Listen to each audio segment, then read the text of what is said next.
Welcome to another version show of Starr Talk. I have a great show for you today. I have an amazing lady with us today. How was I to know when I met this lady about three and a half years ago that I was meeting an international author, professional speaker, international mystic, someone who has traveled all around the world and knows things that I never even dreamed were available to know about. And so right now I'd like to introduce my very special guest, Tricia McCannon. Welcome, Tricia. Oh, Rob, it's a delight for me to be here with you. Great to be here with you. Thank you so much. And I love your tie. Well, thank you. It's very classic. I wore this just for you. It's got all the right colors in it. And all the right planets. Look, all the right planets. Saturn really. a few times. It's beautiful. Thanks for having me. It's great. Well, you're, a joy to be around, and we've had several years together where we've experienced each other's knowledge and fun and good times. And I wanted you on the show because I wanted the world to see you in a way that you could express yourself in a short period of time, but people really get a chance to know you. Well, I'll do my best. I know. I know I've been accused of giving people thermonuclear brain meltdown, so we're going to try to be gentle with the audience today. Well, the first thing I'd like to do is share with us a little bit about your childhood, and if that was kind of different or than the normal, average, everyday upbringing. Well, as you know, I grew up in Atlanta, Georgia. My dad was military, and I think one of the greatest things about my childhood was I grew up across from a great forest. And so whenever children grow up in nature, it gives them a chance to really tune in to their inner senses. And most of us, I think, are born with, additional senses besides the 5 physical ones. The clairaudience, clear hearing, clairvoyance, clear seeing, clairsentience. A lot of people are more feelers or intuitive sensors. That's the clairsentience, and the claircognitive ability, which is sort of like instant knowing. And I was clairvoyant from the time I was little, and the clairaudience would come and go. And so living next to the forest, it was the coolest because I spent a lot of my free time in the woods, and these little fairies, these little divas would actually appear. When you go and you really sort of move into stillness with the woods, that happens. And then after a time, these large, beautiful, divic, angelic spirits would come. And so I spent a lot of time in my childhood conversing with these beings and really playing with them and learning from them. And I think that unlike a lot of children that have these senses, I deliberately didn't close mine down. And that's probably the big difference. I was born, I often say I was born as a rememberer, one who is aware that we are all immortal souls, that we all come into a lifetime for a particular reason. And I came in remembering many of my past lives and being able to look at people, even as a child, and see a lot of clairvoyant information around them. And you probably had a mom that didn't tell you that it was bad to be saying these things or knowing these things. Because what happens is no matter how strong you are, if you do have a mom and dad that beats you over the head when you tell these stories, you will shut down. Well, I think I was very lucky. I was raised Episcopal, very traditional Christian, but my mom was very tuned in, and she really got that there was something special going on with me. And I sort of learned early on that I should try to keep most of it to myself, but she actually supported me and encouraged me, which made all the difference in the world. And when I went off to college when I was 19, I went away from home, and I was, as most college students, very excited to be off on my own. And I had these masters appear to me, and that really became the next level of teachers that I had. And that totally changed my life. I had been praying for years for someone wiser than me to show up who could actually connect the dots for me, because I knew about ancient Egyptian history. I mean, when I was 12, I knew about the Hindu path and the Buddhist path, and I knew I had followed them in other lives, and I knew that wasn't my traditional path in this lifetime, but I honored them. And the Viragi masters really are universal teachers that honor all traditions and all paths. And they have come out of everything from Jewish, Sufi, Hindu, Buddhist, mystical, Christian traditions, and there are about 5 of them that are still on the planet. And they took me on and they trained me for about 10 years, and I could not have asked for a more profound set of teachers. So there's no doubt that you took the path of most mortals and started doing human-type things when you got out of college. Yeah. And tell us a little bit about that, and then what brought you back to the mystic world? Well, I think like a lot of people, you know, we all have these inner lives, and then we have the outer life. So in the outer life, I graduated from Florida State University. I became a commercial photographer. I moved to Atlanta. I set up a studio, which I still have today. I've had for over 20 years. And, you know, I've shot for everyone from Macy's, Ralph Lauren, TDK, Coca-Cola. So I have that world. I call that my Clark Kent world. And then I had this other life. And so from 19 to about 30, I was very underground with my my inner life, my spiritual life, because I was in training. And I never really intended to go public. That wasn't my idea. It was the masters who have taught me. And I remember in the beginning being very shy about it. And how it really came about was I was in England. I was a chapter of my life where I was actually engaged to be married to the vice president of MCA Records at the time in England, the English division. And I had always wanted to go to Stonehenge like almost anybody. And his parents took me. They were kind enough. And I was sitting, there was very few people there. It was a gray, blustery day, and I was sitting with my back to a stone. I must have been about 30 at this point.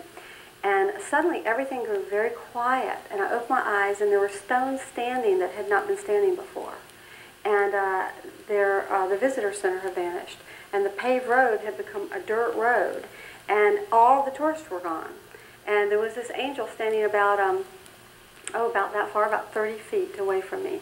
And he had a brown, kind of wavy, curly hair, and he had his finger just like this, and he very deliberately moved his finger.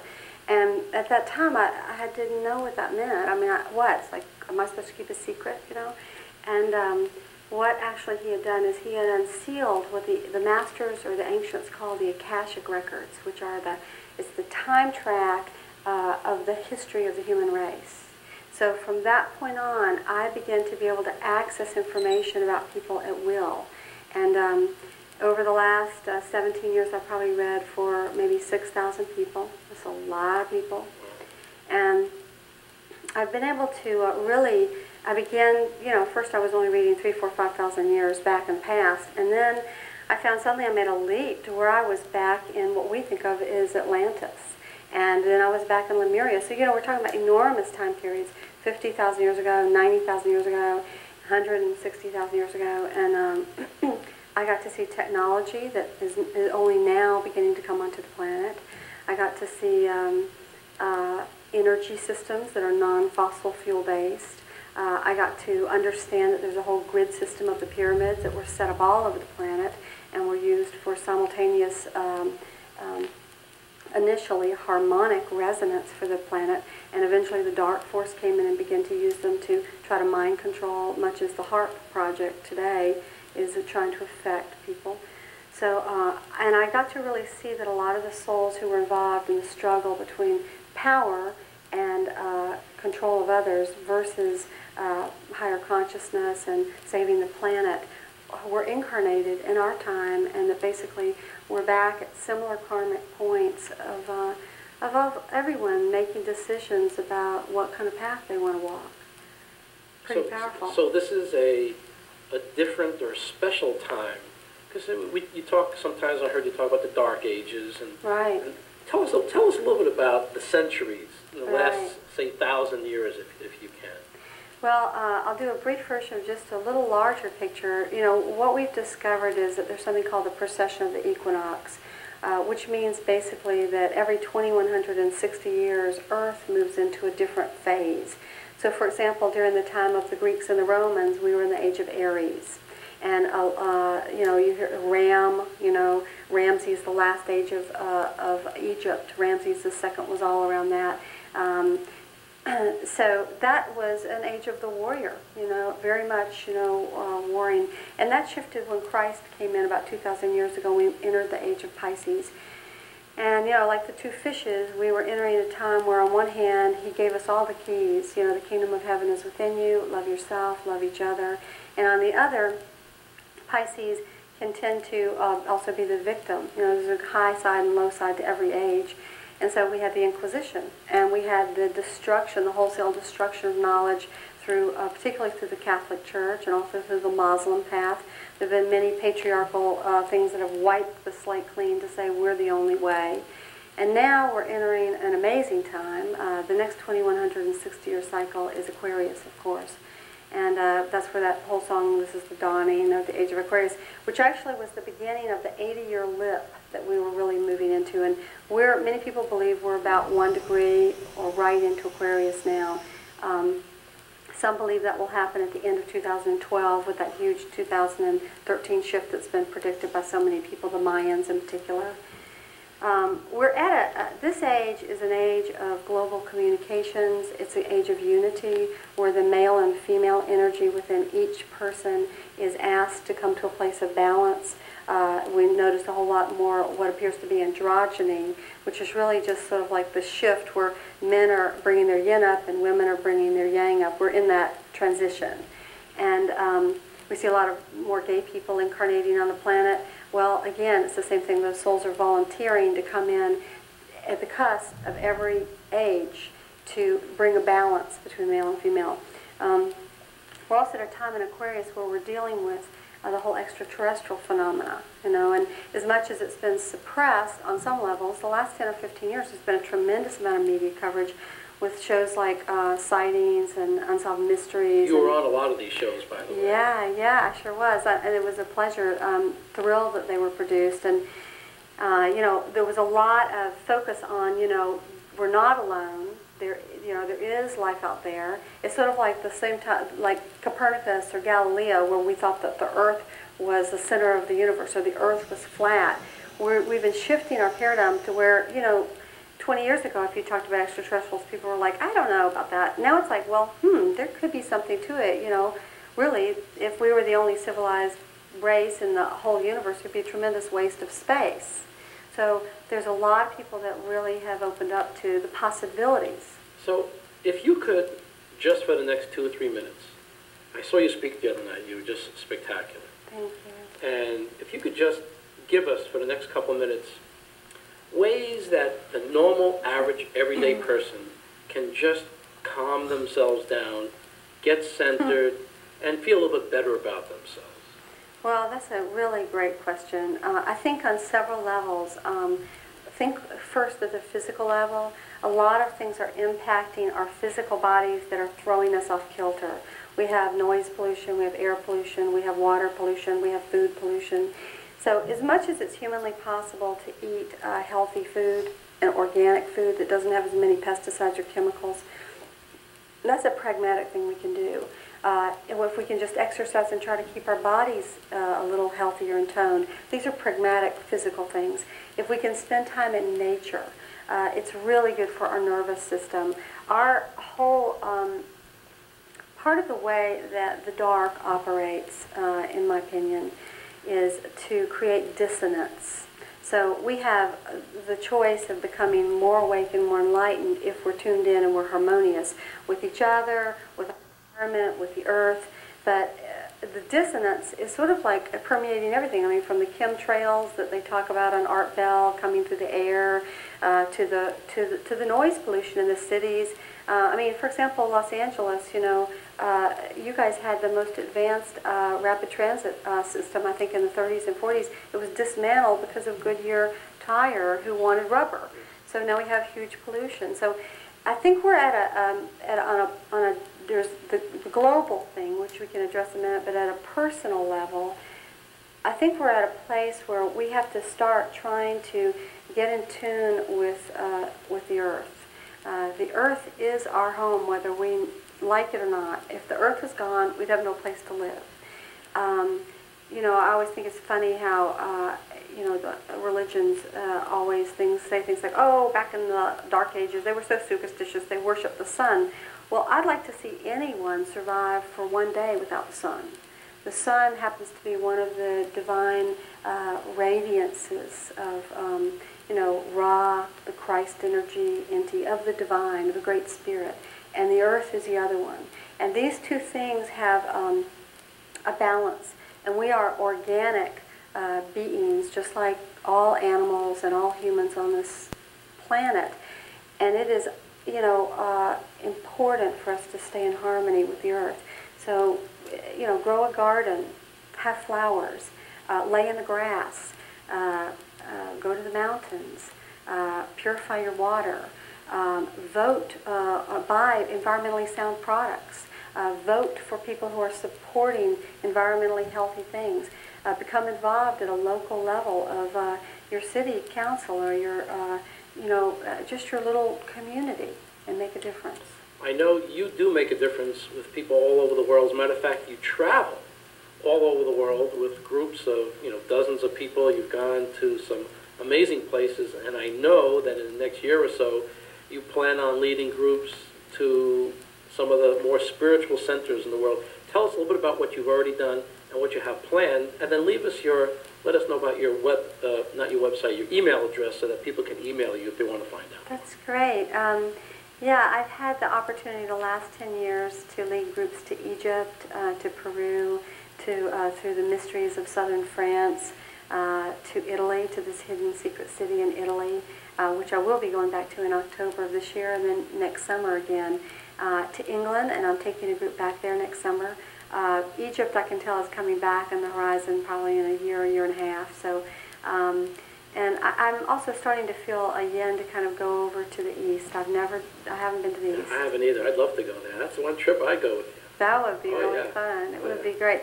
Well, there are definitely some amazing expressions of the divine walking the planet today, and I think Sai Baba's one of them. And as long as he's in the body, it might not be a bad idea to go over and just be in the presence for a few days. What kind of things might someone experience with you leading this trip to all these spiritual centers?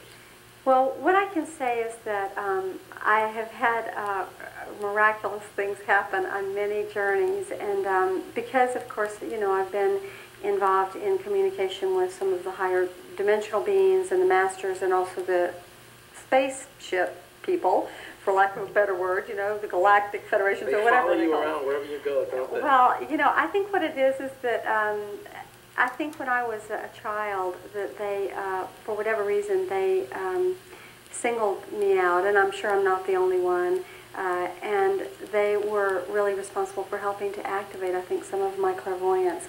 And so they have been able to bring information through me, maybe to help the planet. And part of what they say is that basically we're responsible for the planet. They're not going to come save us. We actually have to help ourselves. And by helping ourselves, we become responsible enough that we then are invited to join them as a community of nation worlds. And so yes, I've had amazing things happen on these trips, Bruce, including many times UFOs show up, doves come down. My spiritual name, or my Native American name, is Tricia White Dove, and I've had doves come down out of the sky and alight on my shoulders, and it's been quite the journey. So. Well, there's a book that you've written, Dialogues with the Angels. Yes. It's an incredible book. Thank you. It talks a lot about your travels and escapades throughout life, and I wanted people to know that you've written this great book. I've read it, and Lauren and I have, your buddy Lauren and I, we've enjoyed it. And Thank you. It does open up a person's thinking to a more, not even worldwide, but more universal. And you brought up a point earlier where you said about some of the forces that they want us to be against each other. They want us to focus on anger. They want us to focus on the separation. Right. And truly, I actually understood this almost for the first time, why, if we do have all this anger towards other people, there's no way that we can ever join together and do anything, because we're angry with each other. Right. I'm angry at that one, I'm angry at that one. Well, you've got this whole beautiful point of view where we have to find a way not only get along, but work together, do things together, and love each other. Well, you know, they actually call it Machiavellian politics. It's sort of like where, you know, there are two people that were friends, and a third person actually wants something both of them have, so they go in and they appear to create something where they pick a fight. So they're so busy fighting each other, then that the one that manipulated the whole thing can come in and say, I'll be the peacemaker and I'll take 50% of all the action for this. So a lot of the work that I have been doing has to do with universal peace and really looking, you know, there's prophecies about the Rainbow Tribe. And what is that? Well, I think it's us. I mean, certainly the Americans are the biggest amalgamation of mongrels on the planet, you know. We all have multiple bloodlines within us. And I think this is a time when all the threads come together and where we honor all the paths. You know, there is truth and beauty in every single spiritual path out there. And there's also, unfortunately, political agenda and dogma that through the centuries has sort of been heaped on it. So if we can look for the golden thread through every path and honor the beauty of the tradition in all of them and come to a point where we create a new tradition. You know, I think I told you I'd just come down from Mount Shasta. I've been up there teaching, and I got to do a vision quest, and that was amazing. And I did it in the classic Native American tradition, which is a beautiful one, because it really puts you right in your heart. And you know, they have you do prayer ties for all the 7 directions: the north, south, east, and west, the above, the below, and the center. And you know, you get to go into silence and think. I mean, my prayer ties, I only did 154. It took me 8 hours. You know, you get to go into, what do I really want to pray for? Where's my heart? Where do I want to spend my life energy? Do I want to be like a little hamster in a cage for the rest of my life? Or do I want to make a difference? And then you get to actually go on the vision quest, and all I can say is it was a profound experience where I felt very answered by spirits sending messengers to me from the animal kingdom in specific key times where I was deep in the middle of a question, and there was the messenger. And if you know how to interpret the messengers, you know, in the heart, you know what Spirit has said. And so I think one of the things I'm working on is something called the White Dove World Peace Conference. And that will happen in August of 2003. And the critical week is the week of like around the 11th through the 13th. So we'll probably have the conference the weekend before and a concert the weekend after. And during that week we'll have all sorts of Earth activities. But we want it to be worldwide. I'd like to invite everyone who's listening to participate in every way they can. And this is really working on the Native American grid of honoring the humans, the animals, the earth, and the water, and the plant kingdom, and keeping those 4 in balance, because in truth, if we lose the plant kingdom, we lose the lungs of the planet. If we lose the animal kingdom, we not only lose part of our food supply, but we lose some of our most wonderful and trusted companions, from our cats and our dogs to our horses, our cows, I mean, and the majesty of the whole life cycle on the planet that is interdependent on one another. And many of us are so out of touch with living in the cities that we don't even realize that. So I'm going to be putting out a call to movie stars and to concert people and to people at a home grassroots level to be doing a prayer and sending healing earth energy into the land at that time, communicating with the intelligence of the earth. Okay, that's great. And you are making a difference in the world. You have 2 nonprofit organizations that you established? Yeah, the first one actually I had for 8 years, and that one's completed. And it was a research organization. We called it the UFO Forum, and I brought national and international people in to the Southeast every single month. And that was a big education for me and for the hundreds of people that came to it. And the second one is the White Dove World Peace Project. And the goals of that are definitely focused on the conference, but we're also interested in raising money for 2 or 3 things. One of them, which is very unglamorous but very needed, is recycling, nationwide recycling. And, Yes, very and there are many places that have that, and I really salute them. As a matter of fact, the tapes that I use on these shows are all coming from Intermedia, which is a sponsor. They work with me, and they're all recycled 3/4 inch and half-inch tapes, saving volumes of piles of tapes that would just been thrown away. So, well, you know, it doesn't sound very glamorous, but let's face it, it's something each of us can do on a daily level that will literally make a difference. When you think about, I saw, you know, what's that wonderful White House show, The West Wing? It was a great show on, they quoted all the garbage that each one of us produces every single year, and it's like staggering. imagine. So, Talking about TV shows, right now you're sort of being entertained or entertaining the thought of possibly doing a national show. Could you tell me a little bit about that? yeah, you know, I've done about 250 radio and TV shows over the last 10 years, and nationally and internationally, which has been so fun. I love doing them. And I just got called by a producer from a national show to as one of the possible psychics for this new show on the Sci-Fi Channel. They, you know, have that marvelous John Edwards, who's just great, and he does Crossing Over, and so they're looking at a new show, and they've asked me to come on for that. So we'll see what happens. And real briefly, here's your book, Okay. Dialogues with the Angels. Okay. I want to thank you so much for coming on the show. Oh, it's a pleasure. We're done. The time went very, very quickly. It does, And doesn't it?